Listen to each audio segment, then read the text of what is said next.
Hello friends, welcome to my channel. இன்னைக்கு நாம ஒரு சுவையான ஜூஸ் செய்ய போகிறோம். இந்த ஜூஸ் நமக்கு நிறைய ஹெல்த் பெனிஃபிட்ஸ் கொடுக்கக்கூடிய ஒரு ஜூஸ்.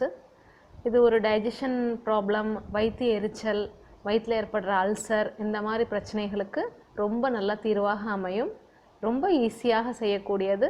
வாங்க நாம ஜூஸ் செய்ய போகலாம். இதற்கு தேவையான பொருட்கள் சப்ஜா சீட்ஸ், சப்ஜா விதைகள் கிடைக்குது இல்லைங்களா, அது, பாதாம் பிசின், எலுமிச்சம்பழம் ஜூஸ், ரோஸ் எசன்ஸ், வாட்டர்,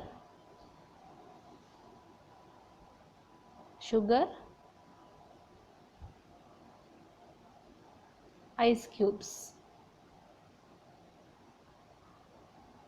ரொம்ப சிம்பிளாக செய்யக்கூடிய ஒரு ஜூஸ் இது. அதற்கு நம்ம ஒரு 4-5 ஸ்பூன் பாதாம் பிசின் எடுத்துக்கலாம். இதை முன்னாடி நாளே ஊற வச்சு 8 மணி நேரம் ஊற வச்ச பிசின் இது. கடைகளில் கிடைக்கும்.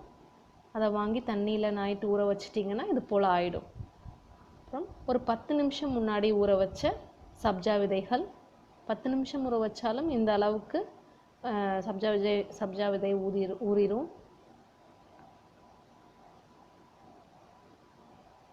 ரோஸ் எசன்ஸ் நம்ம எடுத்துக்கலாம்.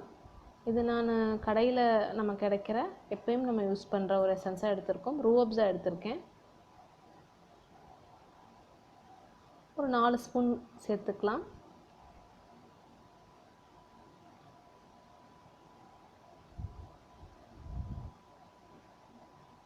அதோட லெமன் ஜூஸ் ஆட் பண்ணிக்கலாம். லெமன் ஜூஸ் ஒரு எலுமிச்சம்பழம் எடுத்திருக்கேன். ஒரு 3 கிளாஸ் ஜூஸ் வர மாதிரி செய்ய போகிறேன் நான். சர்க்கரை 2 ஸ்பூன் போட்டிருக்கேன். இன்னும் நல்லா இனிப்பாக வேகணும்னா அடிஷ்னலாக சேர்த்துக்கலாம். தண்ணி ஒரு ஃபுல் கிளாஸ் அளவு போட்டிருக்கேன். முதல்ல மிக்ஸ் பண்ணிவிட்டு இன்னும் கொஞ்சம் கூடுதலாக தண்ணி தேவைப்படும் போது சேர்த்துக்கலாம். நல்லா மிக்ஸ் பண்ணிக்கோங்க. ஐஸ் க்யூப்ஸ்லேயும் தண்ணி வரதுனால பார்த்து போடுங்க.